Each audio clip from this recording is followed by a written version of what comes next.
Good afternoon, guys, and welcome to the podcast, wherever you are in the world. Today, I have a guest from Grand Rapids, Michigan, talk to us about stocks, equities, stock picking, Josh Furr. I'm really happy to have him on and discuss these topics around financial freedom. And so, Josh, welcome. Yeah, thanks for having me. I'm excited to talk about this. Yeah. And briefly chronicle your journey, and we'll dive into the questions in the conversation. Sure. Yeah, so I started out of college. I started a supply chain consulting firm that was doing really well and got closed during COVID. So I pivoted, tried a couple different business models after that to see what I wanted to do next with my life and ended up in stock trading. So I've been day trading for about 5 years now.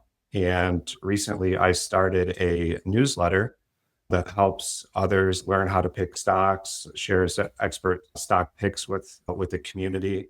So it's something I really enjoy. I love the patterns that are out there, the analysis that you have to do. It's like a big puzzle. So yeah, this I've really enjoyed this chapter of my life. Interesting.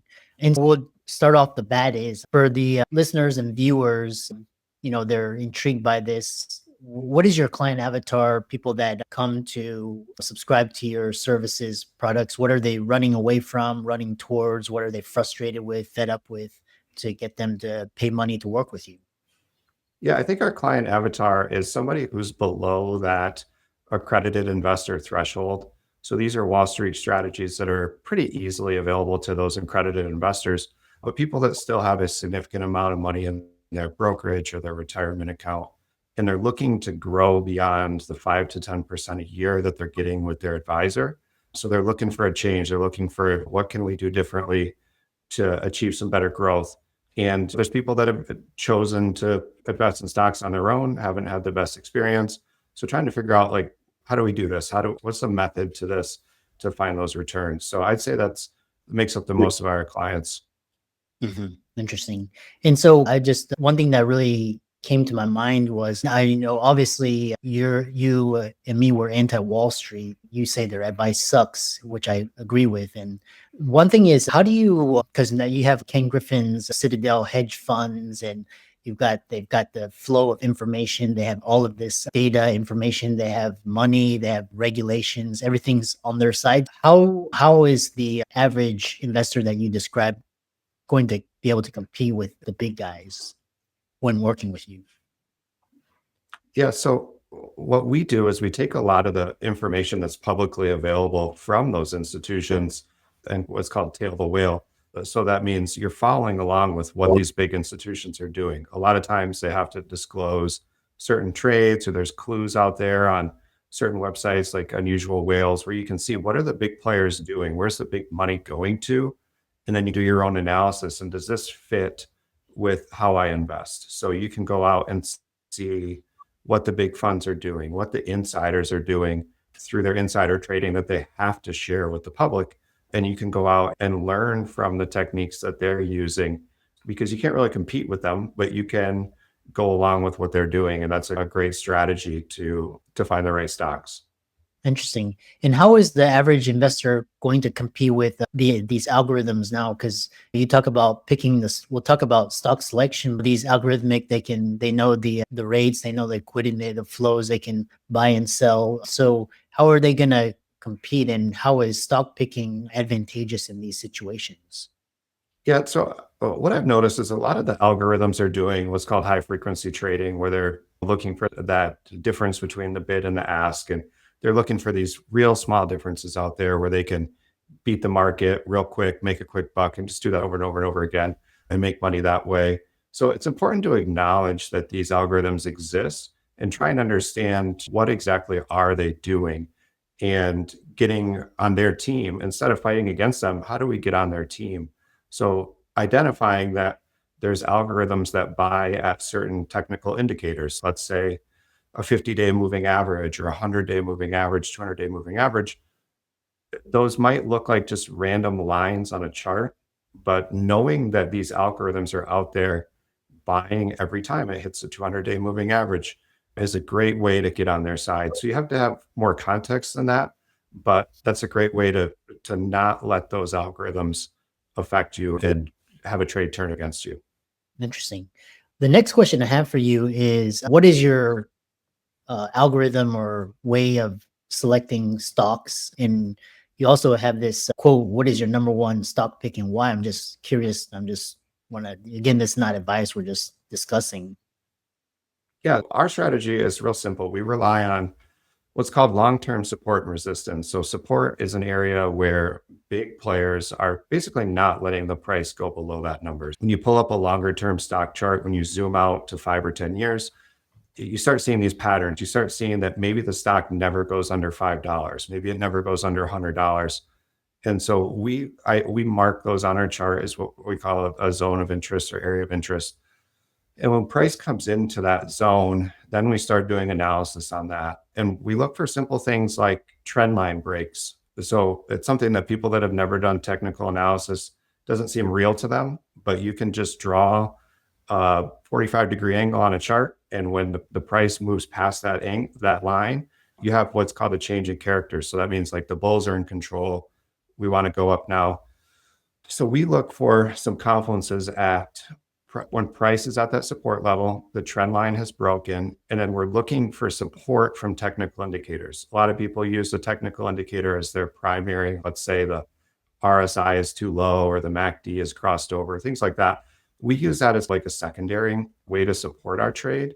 Yeah, that's the basis of our strategy, is just going and doing that research of what's a support, what has a change of character, and then where are those indicators aligning with what we're seeing.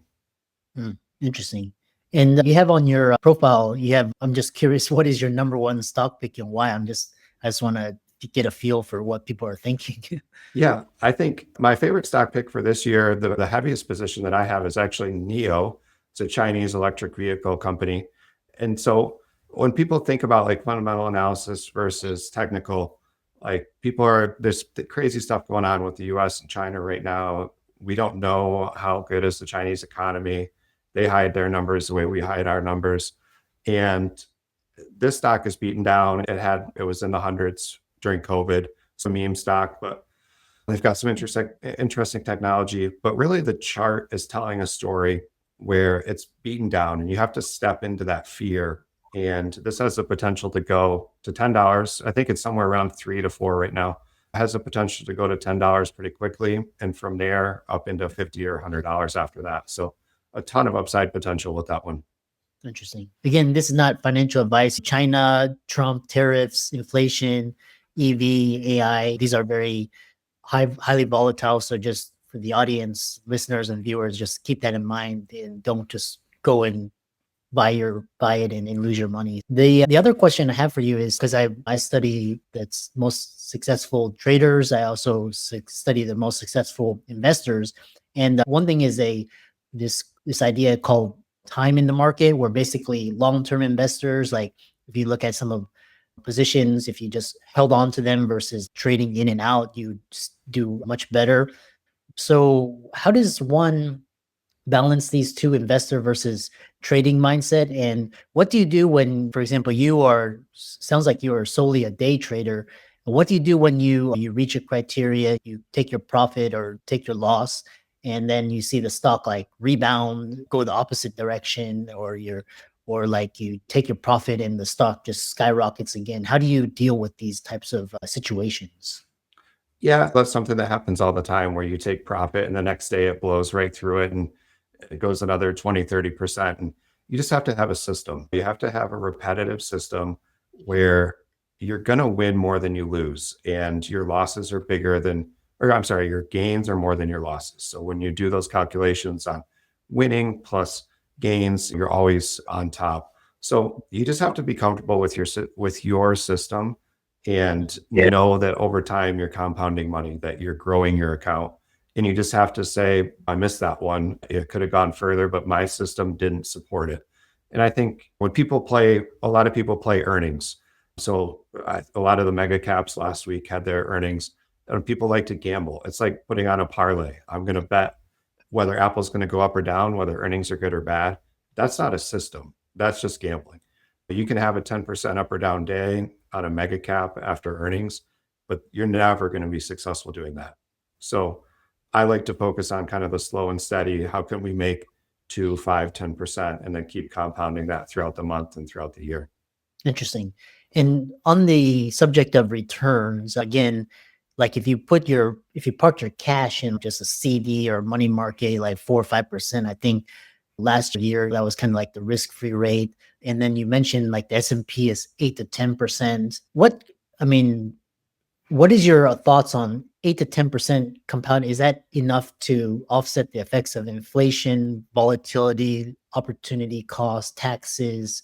What kind of return should people be expected to be getting each year to either stay afloat or get ahead? Yeah, that's a great point. And something I think about a lot is that those returns are really just barely beating inflation. So your real return underneath that is somewhat 1 or 2%. And you're not getting ahead by doing that. So with our system, so there's two concepts here. I do day trading, and then I also take those techniques and apply those to a bigger picture, a bigger time frame so that investors can play along. So they're not expected to day trade, be in and out with me. This is more, how can we grow our money over the course of months or years? Investors should be able to return like 50 to 100% in a year if they just learn some basic technical analysis. Beyond that, I have my day trading account, and then my retirement accounts I treat as the way I would treat the users of our service. And that typically does anywhere from 100 to 300% a year. Oh, yeah. And like I said, what I obviously should be aiming for more and more gains just to keep up pace. And the other question is, somebody listening to this, they go to your Substack, they want to learn, like you mentioned, learning technical analysis. How much time does this take to learn technical analysis and be like semi proficient, semi decent? Yeah. So again, it depends on how deep you want to go. So if you're looking like from that investor's perspective, how do I make a couple trades a year, spend like an hour a week doing this? So you can really learn that in maybe 20, 30 hours total. You can get a good grasp on technical analysis and start finding good stocks and stop making these impulse decisions. I've been on front of the charts in 8, 10 hours a day for 5 years. So I think the 10,000 hour rule applies there. But yeah, if you really want to master this and make it your profession, you're looking at a huge investment. But really, if you just want to get better about picking stocks, entering the market, exiting the market at the right time, that's doable in under a week's time. Interesting. What's your number one piece of advice for people wanting to increase their investment returns? Yeah, I think it would be to learn this technical analysis. I think turn off the TV, stop listening to the narratives. I was looking today at the Tesla analyst recommendations, and Tesla's price right now, I think, is somewhere around 270. The analysts have targets between 100 and 450. So what are you going to do with that? Like, how does that help you become a better investor? A third of them say buy, a third of them say sell, a third of them say hold. What do you do with that information? That doesn't help me at all. So just learning some of these basic concepts like support and resistance, open up a chart. Most people have never seen a stock trading chart. They might see the Robinhood, the line graph that goes up and down, but there's a lot of complexity underneath that. And once you start zooming out, you can see these patterns. You can see, okay, this never goes under 100. It never goes over 200. And then you can start making some educated guesses about, maybe I'll try and buy this at 100. Maybe buying it at 195 isn't too smart for me because it's probably going to go down at 200. So zoom out, learn about support and resistance, learn about trend lines. And those are probably the two easiest things that you can learn to get going in this. Excellent. The other thesis you have is beat the market in 2025, and you have stock strategies you can start today. What is that? So yeah, those are just like I mentioned, learning about those basic technical analysis, tuning out the noise. There's been a lot of noise this year around tariffs and all that. And you just have to learn. I think it was Warren Buffett that said something along the lines of buy when others are fearful and sell when others are greedy. And that's really true. We had almost, I think, 15% bounce this month during the tariff sell-off. And what was interesting is that it found an area of interest. So we had pre-marked as this is a great buying opportunity. This is where buyers are going to step in. They do not want the price to go below this line. It didn't go below that line, and buyers stepped in really aggressively. But a lot of people would have said, I'm going to wait until maybe let's see if this resolves. And I don't want to invest right now. I'm a little nervous. Now you're paying 15% more than somebody who had that pre-planned line in the sand where they were going to get involved. And that's what this is all about, is having a plan and executing it. Interesting. Yeah. So the other question I have for you is, this is not for the audience. This is not advice, but what are your thoughts on Bitcoin and other cryptocurrencies at large? And we're just discussing themes and concepts because this area is very volatile and a lot of scams. So what are your thoughts on Bitcoin versus the other currencies? Yeah. And I think an important thing to point out with Bitcoin is that it follows technical analysis really well, almost better than some stocks because it doesn't have earnings to come in and shake things up. Before the ETF started, it was almost exclusively technical analysis. The ETFs have changed that a little bit, and Wall Street being involved, there's a little bit more manipulation than they used to be. I don't know a ton about the technology. I've traded it. I'm actually long Ether right now. The chart just looks good.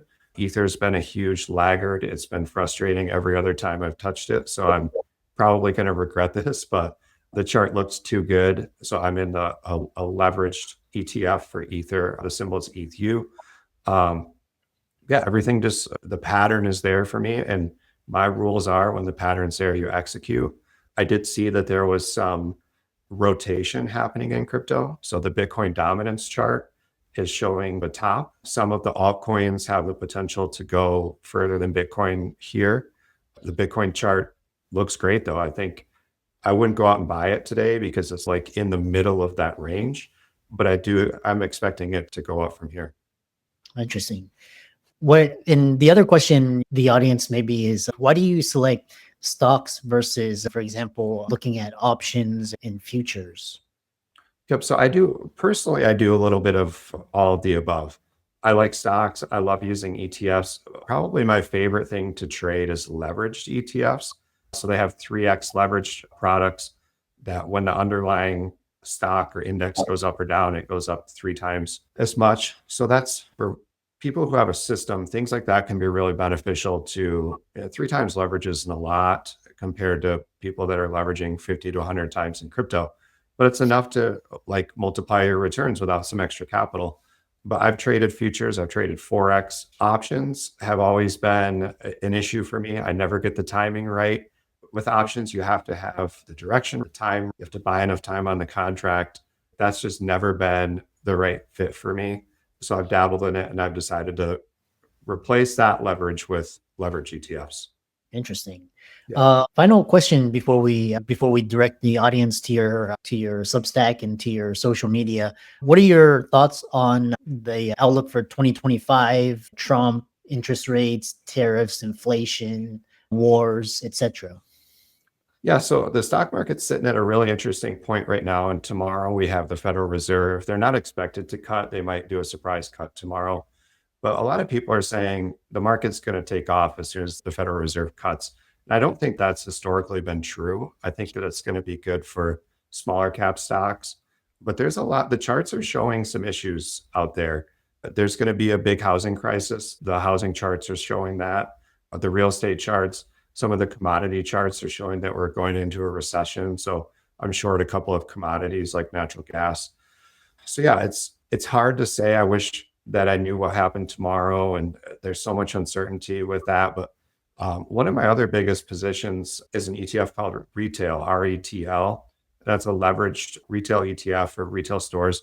And so as soon as those tariff announcements are made, especially in countries like Vietnam, Cambodia, probably not China yet, but some of those other Southeast Asia countries, I'm expecting retail stocks to really take off once that pressure is alleviated. That's that model I talked about earlier. Buy when the fear is really high. Retail has just been crushed lately, has the most upside. So yeah, I think it's interesting. I wasn't really trading during Trump's last administration. So I've heard from others that it's crazy and you are waiting for the news cycles and all that. So we'll see how this one goes. Yeah. It's interesting because Trump is just this black swan. You always have to factor in because what he does affects the markets. Yeah, really interesting. And if people wanted to connect with you and reach out to you, learn more from you, how could they do that? Yeah, so the best place is to reach out on Substack, and we have an offer that we extend to our podcast guests. So if you go to portfolioconsultant.substack.com/podcast30, you can get a 30% off either your monthly or your annual subscription with us. Yeah. And one question for the audience is, why did you choose a community on Substack versus Instagram or Twitter or Facebook or LinkedIn? Yeah, so it lets us be a little bit more in depth. So our recommendations have charts in there. They have buy zones, sell zones. Why do we pick those sell zones? What's the narrative that could potentially come up here? But we're actually in the process of building our own app to manage all this. That makes a lot more sense. But for now, Substack just fit our audience better so that we could reach out directly via email when those alerts are ready for our audience to take action. Excellent. Thanks so much. I really enjoyed this conversation, and I always love talking to investors and talk about financial freedom. And thanks so much for coming on. Yeah, thanks for having me.